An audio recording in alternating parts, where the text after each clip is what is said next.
নমস্কাৰ প্ৰিয় সতীৰ্থসকল দুটামান খবৰ মই উপস্থাপন কৰিবলৈ লৈছোঁ কিন্তু তাৰ আগতে অকণমান এটা দৃশ্য দেখুৱাব বিচাৰিছোঁ আপোনালোকে চাওক আৰু উপভোগ কৰক নিশ্চয় ভাল পাব অলপমান হাঁহিব পাৰিব হাঁহিৰ খোৰাক দিব পাৰিব এই দৃশ্যটোৱে অৰুণোদয় বাইদেউসকলে শপত গ্ৰহণ কৰিছে কেনেকৈ আৰু মুখ্যমন্ত্ৰীগৰাকীয়ে কি ক'লে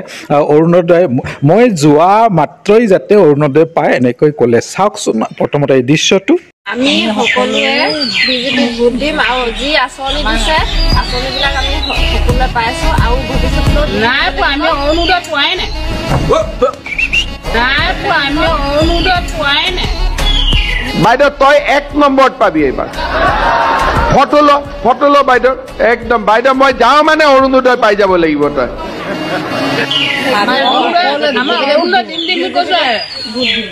নাই দিয়া নহয় আকৌ এতিয়া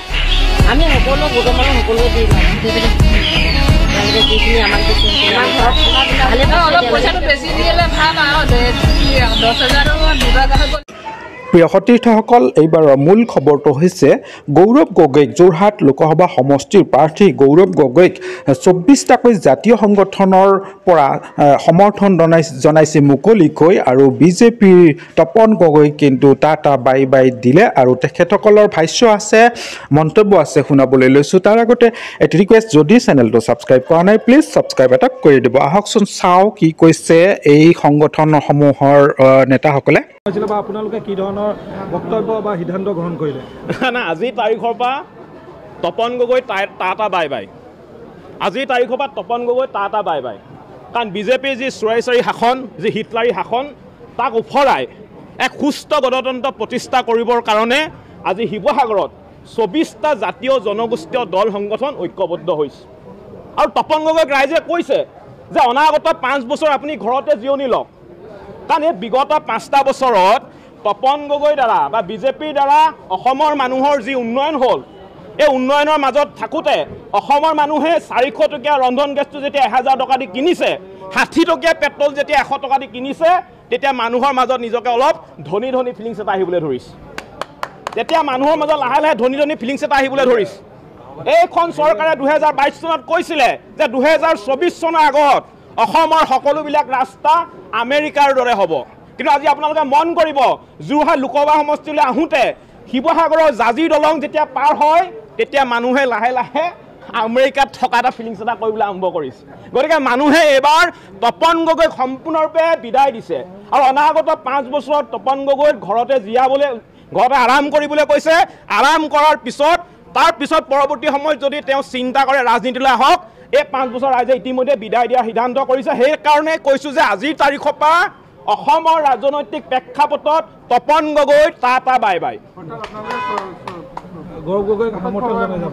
আমি গৌৰৱ গগৈক এইটো কাৰণ যে বিজেপিৰ যি চুৰাইচাৰী শাসন যি হিটলাৰী শাসন তাক উফৰাই আমি এক সুস্থ গণতন্ত্ৰ প্ৰতিষ্ঠা কৰিব লাগিব কাৰণ এই চৰকাৰখনে অসমৰ জাতিৰ ওপৰত কা বলবৎ কৰিলে আৰু কাৰ পৰা অসমৰ কি ক্ষতি হ'ব অসমৰ জাতীয় জীৱনলৈ যি দুৰ্যোগ নামি আহিব সেই কথা অসমৰ ৰাইজে মৰ্মে উপলব্ধি কৰিছে আৰু সেইকাৰণে এই হিটলাৰী শাসন চুৰাইচাৰী শাসন চলোৱা বিজেপিক সম্পূৰ্ণৰূপে ৰাজনৈতিক প্ৰেক্ষাপটৰ পৰা উফৰাই দিবৰ কাৰণে অসমৰ ৰাইজে যোৰহাট সমষ্টিবাসী ৰাইজে ইতিমধ্যে সিদ্ধান্ত গ্ৰহণ কৰিছে আজি 24টা জাতীয় জনগোষ্ঠীয় দল সংগঠন ইয়াত উপস্থিত আছিলে আপোনালোকে কি ধৰণৰ বক্তব্য বা সিদ্ধান্ত গ্ৰহণ কৰিলে না আজিৰ তাৰিখৰ পৰা Tapan Gogoi tata bye bye আজিৰ তাৰিখৰ পৰা Tapan Gogoi tata bye bye কাৰণ বিজেপিৰ যি চুৰাইচাৰী শাসন যি হিটলাৰী শাসন তাক উফৰাই এক সুস্থ গণতন্ত্ৰ প্ৰতিষ্ঠা কৰিবৰ কাৰণে আজি শিৱসাগৰত 24টা জাতীয় জনগোষ্ঠীয় দল সংগঠন ঐক্যবদ্ধ হৈছে সতীৰ্থসকল এইবাৰ আন এটি দৃশ্য দেখুৱাব বিচাৰিছোঁ এটি বৰ আমোদজনক একেবাৰে এনেকুৱা ঘটনা ঘটাই নাই এই বছৰ এনেকুৱা লাগিছে এয়া দেখিছে নিশ্চয় এটা জনসভা কিন্তু জনসভাত আছে কেৱল চকী আৰু চকী জনতা কম এই চকী খালী চকীৰ সন্মুখতে কিন্তু মুখ্যমন্ত্ৰীগৰাকীয়ে নিৰ্বাচনী ভাষণ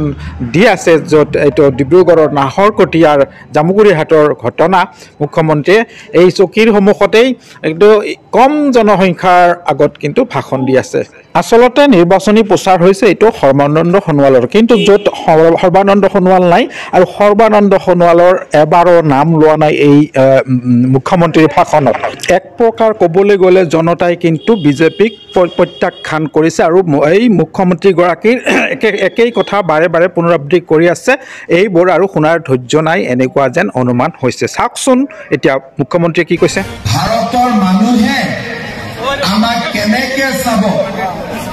বোলে এই মানুহজনে মোদীক প্ৰধানমন্ত্ৰী নিবিচাৰে ৰাহুল গান্ধীক প্ৰধানমন্ত্ৰী বিচাৰে